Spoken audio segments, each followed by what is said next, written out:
नमस्कार दोस्तों, मैं कृष्ण शर्मा आपका स्वागत करता हूं हमारे YouTube channel PSC by DC sir पर। दोस्तों, आप सभी को पता है हम MPPSC 2026 को टारगेट कर रहे हैं और इस टारगेटेड सीरीज के अंतर्गत हम अभी मध्य प्रदेश की कला, संस्कृति एवं इतिहास से संबंधित टॉपिक्स का अध्ययन कर रहे थे, जिसमें अभी तक हमने कुल 35 लेक्चर्स कंप्लीट कर लिए हैं। आज हमारा उस सीरीज का लेक्चर नंबर 36 है, जिसमें हम मध्य प्रदेश के गुर्जर प्रतिहार तथा परमार वंश के बारे में पढ़ने वाले हैं। दोनों प्रीलिम्स और मेंस के प्रोस्पेक्टस से बहुत महत्वपूर्ण है। आपको इसमें बस इतना करना है कि आपको कंटिन्यूटी के साथ इसको देखना है। अभी तक आपने पुराने वीडियो नहीं देखे हैं तो जाकर देखिए, उसकी आपको सीधी प्लेलिस्ट मिल जाएगी हमारे यूट्यूब चैनल पर। वहाँ पर जाके आप आराम से उसे देख सकते हैं। तो आप सभी को पता है प्रीलिम्स का सिलेबस, जिसमें महत्वपूर्ण घटनाएं और प्रमुख राजवंश के बारे में हम पढ़ना है। आज प्रमुख दो राजवंश है हमारे, एक है गुर्जर प्रतिहार और दूसरा राजवंश है परमार वंश। इन दोनों के बारे में हम अच्छे से पढ़ने वाले हैं, जिससे आप 2 नंबर के प्रश्न भी बना सको, मेंस में 5 नंबर के बना सको, साथ साथ आप प्रीलिम्स में भी आराम से प्रश्न बना लो। ठीक है, तो देखिए हम स्टार्ट कर रहे हैं मध्य प्रदेश के राजपूत काल को। राजपूत काल के अंतर्गत हम मध्य प्रदेश के गुर्जर प्रतिहार, चंदेल वंश, परमार वंश, तोमर वंश, कच्छपात वंश, कलचुरी वंश आदि का अध्ययन करते हैं। हमने अभी तक राजपूत काल के अंतर्गत आने वाले एक वंश को कंप्लीट कर लिया था, जिसका नाम था कलचुरी वंश। आज हम गुर्जर प्रतिहार के साथ साथ परमार वंश को कंप्लीट करेंगे। उसके बाद हम चंदेल वंश की बात करेंगे, फिर तोमर और कच्छपात वंश की बात कर ये वाले टॉपिक को कंप्लीट करेंगे।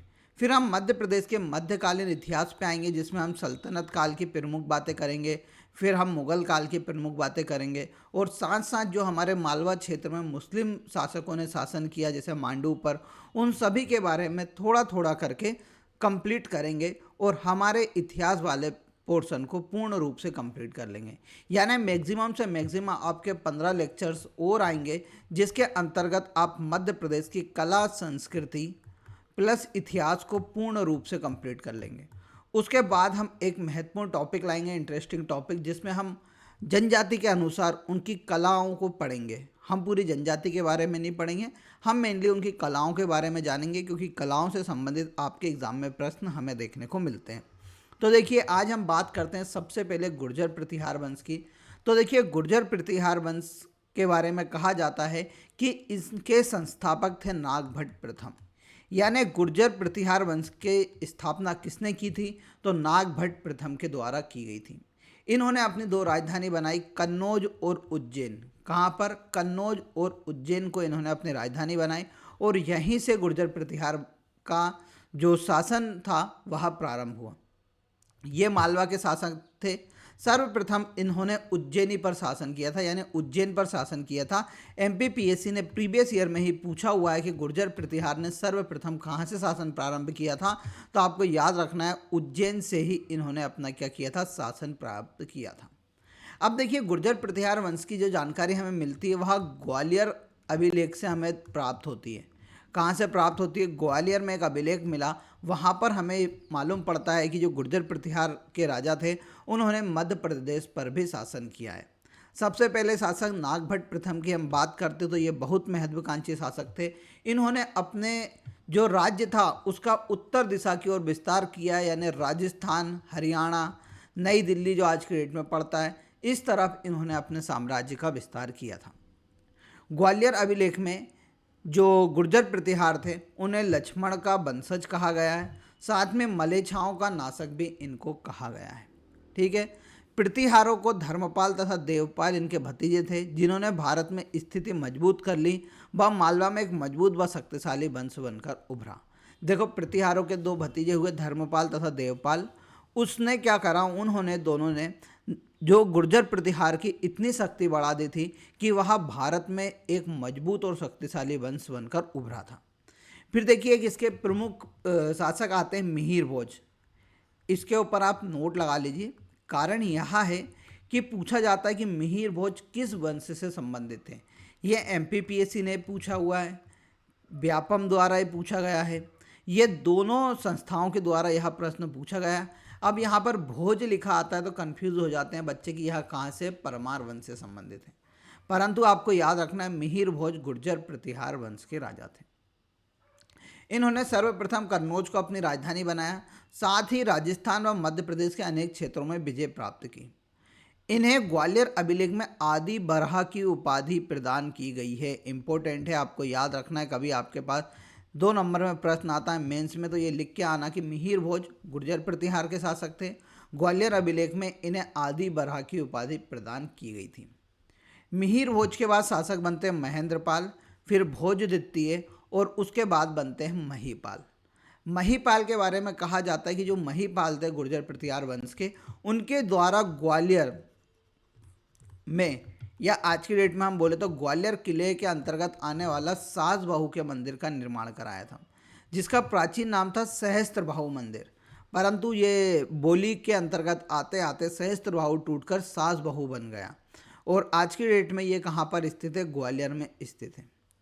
देखिए इनके काल में ही ग्वालियर में चतुर्भुज मंदिर का निर्माण हुआ था। ये चतुर्भुज मंदिर भी आज की डेट में ग्वालियर किले में हमें देखने को मिलता है।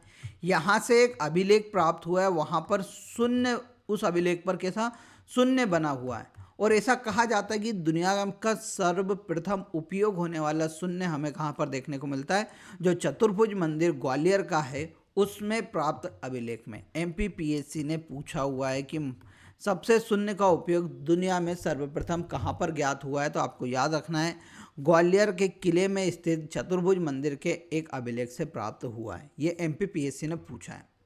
उसके बाद बनते हैं राज्यपाल। राज्यपाल मोहम्मद गजनबी ने आक्रमण किया 1118 में। चंदेल शासक विद्याधर ने राज्यपाल की हत्या कर दी थी। जब राज्यपाल के ऊपर महमूद गजनबी आक्रमण करते हैं तो राज्यपाल क्या कर देते हैं, आत्मसमर्पण कर देते हैं और इस आत्मसमर्पण से दुखी हो जाते हैं चंदेल शासक विद्याधर और वो क्या करते हैं, राज्यपाल की हत्या कर देते हैं। इसकी कहानी मैं चंदेल वंश जब अपन पढ़ेंगे उसमें भी बताऊंगा, परंतु अभी आपको याद रखना है कि राज्यपाल की हत्या किसने की थी, तो चंदेल शासक विद्याधर के द्वारा की गई थी। उसके बाद राजा बनते हैं यशपाल, जो कि गुर्जर प्रतिहार वंश के आखिरी शासक माने जाते हैं। अब प्रतिहार राजवंश था, इन्होंने क्या किया था कि मध्यकाल के दौरान अपना साम्राज्य लगभग हर दिशाओं में फैला लिया था। थोड़ा देखते हैं अपन, मैप बन जाता है भारत का तो बहुत अच्छी बात है, बहुत अच्छे बन गया है। जो गुर्जर प्रतिहार राजाओं का शासन था वो लगभग भारत के इधर वाले हिस्से में पूर्ण रूप से था। ठीक है, यहाँ पर हमारा प्यारा सा ये मध्य प्रदेश है। ठीक है, अब देखो यहाँ पर थे कौन, चंदेल, यहाँ थे कौन, परमार, यहाँ पर कौन थे, कलचुरी।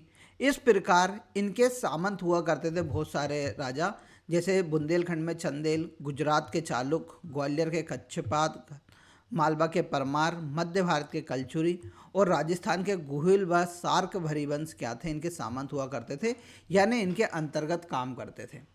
फिर क्या होता है कि जैसे ही प्रतिहारों की शक्ति कमज़ोर होने लगती है तो ये सभी अपने आप को स्वतंत्र घोषित कर लेते हैं।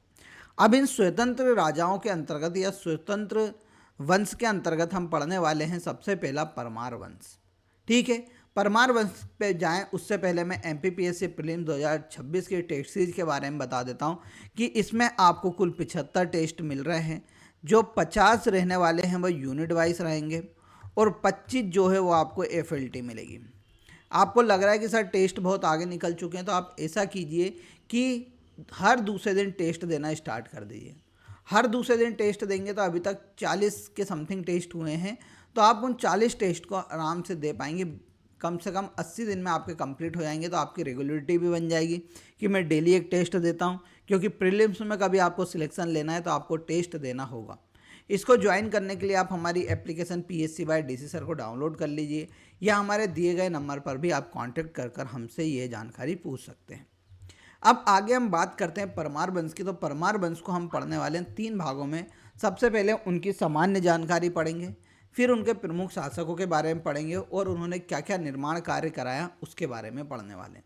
सबसे पहले हम सामान्य जानकारी की बात करते हैं तो प्रारंभ में ये कहाँ के प्रतिहारों के सामंत हुआ करते थे।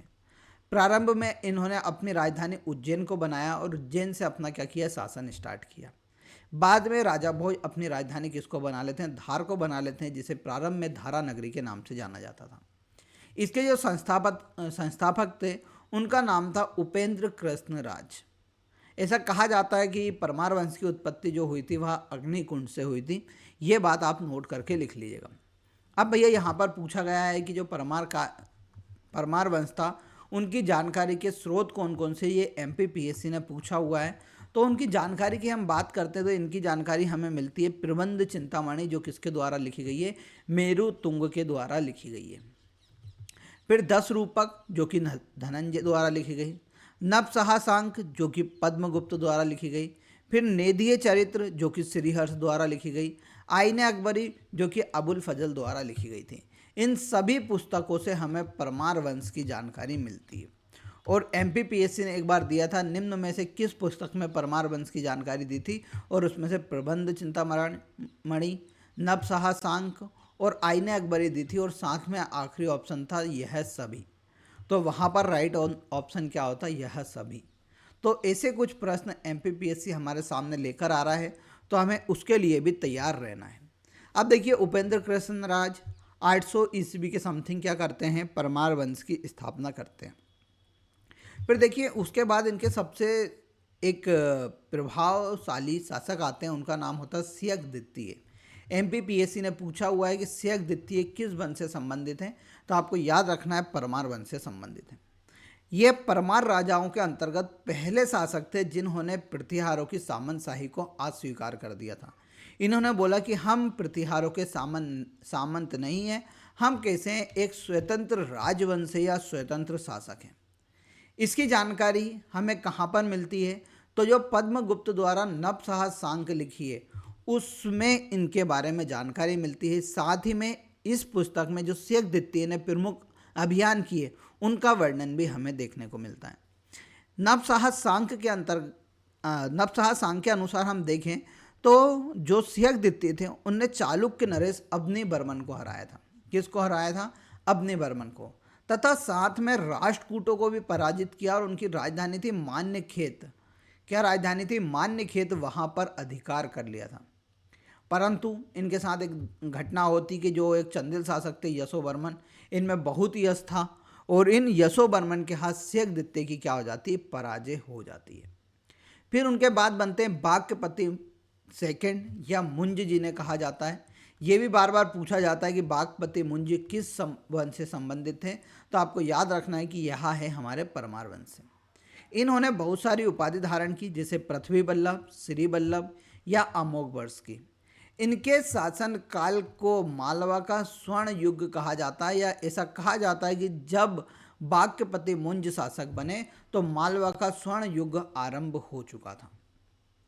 क्योंकि जो बाक्यपति मुंज थे उन्होंने सर्वप्रथम अपने साम्राज्य का विस्तार किया, पूर्व में बेतवा नदी तक, पश्चिम में साबरमती नदी तक, उत्तर में यमुना नदी तक और दक्षिण में ताप्ती नदी तक इन्होंने अपने साम्राज्य का क्या कर लिया था, विस्तार किया था।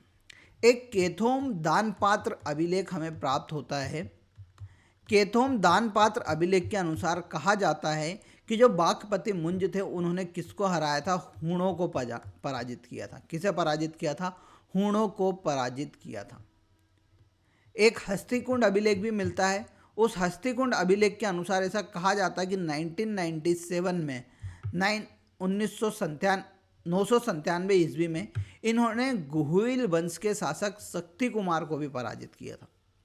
फिर देखिए एक उदयपुर अभिलेख भी मिलता है, उसमें कहा गया है कि इन्होंने कलचुरी राजा युवराज को भी हराया।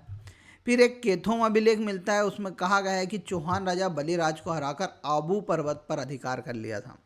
एमपीपीएससी ने पूछा था कि निम्न में से किस परमार वंश के राजा ने बलिराज को हराकर आबू पर्वत पर अधिकार किया था, तो उनका नाम था बाक्यपति मुंज। फिर देखिए इन्होंने गुजरात के चालुक्य नरेश तेलभ द्वितीय को 6 बार हराया, कंटिन्यू 6 बार हराया था, परंतु 7वीं बार तेलभ द्वितीय ने बंदी बनाकर मार डालता है। और देखिएगा ये जो लड़ाई है ये परमार राजा भोज भी लड़ेंगे इसके अगेंस्ट में। अब देखिए, इसकी राजभाषा नापसाह सांख चरित्र के लेखक पद्मगुप्त, 10 रूपक के लेखक धनंजय और यशो रूपक लोक के लेखक धनिक जैसे कवि किसके दरबार में रहा करते थे? बागपति मुंज के दरबार में रहा करते थे। ये बात आपको याद रखना है। ठीक है, अब हम आगे चलते हैं। आगे राजा बनते हैं सिंधुराज। सिंधुराज सबसे पहले चालुक्य नरेश तेलब द्वितीय को हराते हैं। क्यों? तेलब द्वितीय ने 7वीं बार किसको हरा दिया था? तो बागपति मुंज को हराया था। तो भैया उसी का बदला ये लेते हैं और तेलब द्वितीय को हराते हैं और वापस मालवा वाला साम्राज्य जो खो दिया था तेलब द्वितीय ने, उसको प्राप्त करते हैं। फिर देखिए ये क्या करते हैं, चालुक्य नरेश वापस एक चामुंडा राज बनते हैं, उनको हराते हैं। हूणों को भी ये पराजित करते हैं, ऐसा बोला जाता है उदयपुर प्रस्ती के अनुसार। इनका जो विवाह होता है वह नागवंशी राजकुमारी शशि प्रभा के साथ होता है। फिर इनके बाद शासक बनते हैं राजा भोज। राजा भोज कविराज की उपाधि ये धारण करते हैं और इनका शासन रहता है 1110 से लेकर 1155 ईस्वी तक। भोज ने विस्तृत साम्राज्य की स्थापना की। इसी के कारण इनकी तुलना समुद्रगुप्त या नेपोलियन से की जाती है। ठीक है, इन्होंने अपनी राजधानी उज्जैन से हटाकर धार को बना देते हैं। इन्होंने बहुत सारे अभियान लड़े। प्रमुख अभियानों की हम बात करते हैं तो सबसे पहले ये क्या करते हैं, कलचुरी नरेश गांगे देव और चोल नरेश जयसिंह पर आक्रमण करते हैं। दक्षिण अभियान में उड़ीसा या इंद्ररथ के लेखक केसीदेव को हराते हैं। लाट नरेश, जो कि लाट कहाँ पर, गुजरात है, वहाँ के नरेश कीर्तिराज को हराते हैं। कोणकण प्रदेश को जीतते हैं। इन्हीं विजय के उपलक्ष्य में राजा भोज 1020 ईस्वी में बांसवाड़ा में ताम्र दान पात्र या बेटमा दान पत्र जारी करते हैं। फिर देखिए ये इनका एक असफल अभियान था कि जो नाडोल के चौहान शासक थे वीर राम के विरुद्ध ये क्या होते हैं, असफल होते हैं। साथ ही में चंदेल शासक विद्याधर भी राजा भोज को पराजित करते हैं। फिर देखिए चालुक्यों के साथ इनके संघर्ष की हम बात करते हैं तो पिता की हार का बदला लेने के लिए क्या करते हैं, चालुक्य नरेश चामुंड राज्य को अपमानित करते हैं। भोज के सेनापति कुलचंद्र ने चालुक्य की राजधानी अनिलवाड़ा पर आक्रमण किया और उसे लूटा। चालुक्य नरेश सोमेश्वर प्रथम ने धार नगरी को लूटा। इसकी जानकारी हमें मिलती है मंगाई लेख में, जिसमें कहा जाता है कि जब सोमेश्वर प्रथम जो चालुक्य नरेश थे उन्होंने आक्रमण किया, जिसमें राजा भोज की क्या हो जाती है, हार हो जाती है। ठीक है, फिर देखिए परंतु बाद में क्या होता है, राजा भोज लड़ते रहते हैं और अपने खोए हुए प्रदेशों को पुनः प्राप्त करते हैं। कालांतर भोज पड़ोसी राज्यों के साथ लगातार अपमानित करते रहते हैं। जो आइट साइड के राजा थे चालुक्य हुए, इनको लगातार अपमानित करते रहते हैं। तो चालुक्य नरेश भीम प्रथम क्या करते हैं, कलचुरी नरेश कर्णदेव के साथ संघ बनाकर राजा भोज पर आक्रमण कर देते हैं। और इस युद्ध के दौरान राजा भोज क्या हो जाते हैं, मेनली बीमार हो जाते हैं और उसी बीमारी के कारण उनका क्या हो जाता है, देहांत हो जाता है, या वह क्या उनकी क्या हो जाती है, मृत्यु हो जाती है। फिर देखिए उनके उत्तराधिकारी होते हैं जयसिंह, जिन्होंने शत्रुओं के समक्ष आत्मसमर्पण कर दिया था और धीरे धीरे मालवा क्षेत्र किसके अंतर्गत जाने लगता है, अन्य राजाओं के अंतर्गत जाने लगता है। राजा भोज भैया सरस्वती देवी के बहुत प्रमुख भक्त थे। कविराज की उपाधि भी धारण की थी। इन्होंने बहुत सारी किताबें लिखी, जैसे सरस्वती कंठाभरण, चंपू रामायण, श्रृंगार प्रकाश, राजा मार्तंड, योग सूत्र बत्ती, विद्या विनोद, सिद्धांत संग्रह, संजीवनी, गीता प्रकाश, चारु चर्चा। ये सभी बार बार आपके एग्जाम में पूछी गई हैं। साहित्य का इतना प्रेम था तो इन्हें कविराज की उपाधि दी थी। आईने अकबरी में कहा गया है कि जो राजा भोज की राजसभा थी उसमें 500 विद्वान रहा करते थे, जिसमें से चित्रक, देनेश्वर और विनायक आदि थे। ठीक है, फिर देखिए प्रबंध चिंतामणि में जो राजा भोज को साक्षात वाचस्पति बताया गया है। राजा भोज के दरबार में विदिशा के निवासी चित्तप थे, उन्होंने राजा भोज को महाबी चक्रवर्ती की उपाधि धारण की थी। ये पूछा गया है एमपीपीएससी ने कि पंडित चित्तप किसके दरबार में रहा करते थे, तो राजा भोज के में उन्होंने कौन सी उपाधि दी थी, महाबी चक्रवर्ती की उपाधि दी थी। फिर जब इनकी मृत्यु होती तो एक कवि बोलते हैं, आज हमसे माँ सरस्वती सदा के लिए रूठ गई।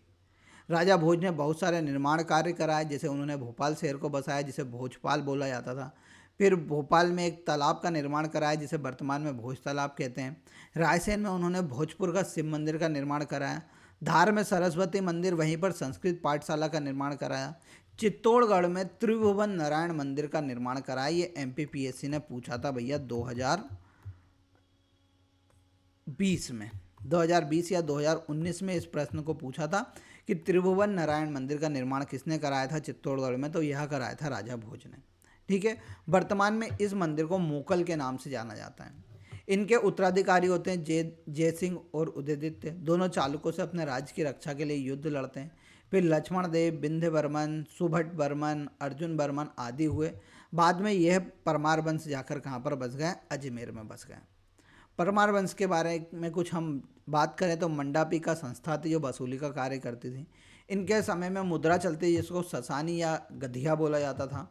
फिर तिलक मंजरी पुस्तक थे, इसमें कहा गया है कि धनपाल एक लेखक थे, उन्होंने लिखा था और धनपाल ने ऐसा कहा है कि राजा भोज जैन धर्म के प्रति बहुत उदार हुआ करते थे। तो इसी कारण जो धनपाल थे वह जैन धर्म धारण कर लेते हैं, ऐसा भी कहा गया है। और एक बार एमपीपीएससी ने पूछा है निम्न में से कौन राजा भोज का लेखक जैन धर्म अपना लेता है, तो उनका नाम था धनपाल। अन्य परमारकालीन मंदिरों की बात करते तो नीलकंठेश्वर मंदिर हमें उदयपुर विदिशा में देखने को मिलता है। धनेश्वर मंदिर धनिक महाकाल परिसर में आप जाओगे तो आपको देखने को मिलेगा। बाग देवी मंदिर धारा नगरी धार में देखने को मिलता है। ऊन का मंदिर खरगोन में मिलता है। ओमकारेश्वर मंदिर समूह खंडवा में देखने को मिलता है। सिद्धेश्वर मंदिर हमें नेवावर में देखने को मिलता है। ठीक है। तो यहाँ पर हमने बात की आज गुर्जर प्रतिहार साथ साथ परमार वंश के बारे में। आपको कमेंट बॉक्स में बता के जाना है कि राजा परमार वंश के संस्थापक कौन थे। इसका आंसर मैं आपसे कमेंट बॉक्स में चाहूँगा। कभी आपको यह सीरीज अच्छी लग रही है तो कमेंट बॉक्स में ज़रूर बताइएगा। इसी प्रकार मिलेंगे अगले लेक्चर में, तब तक के लिए जय हिंद जय भारत।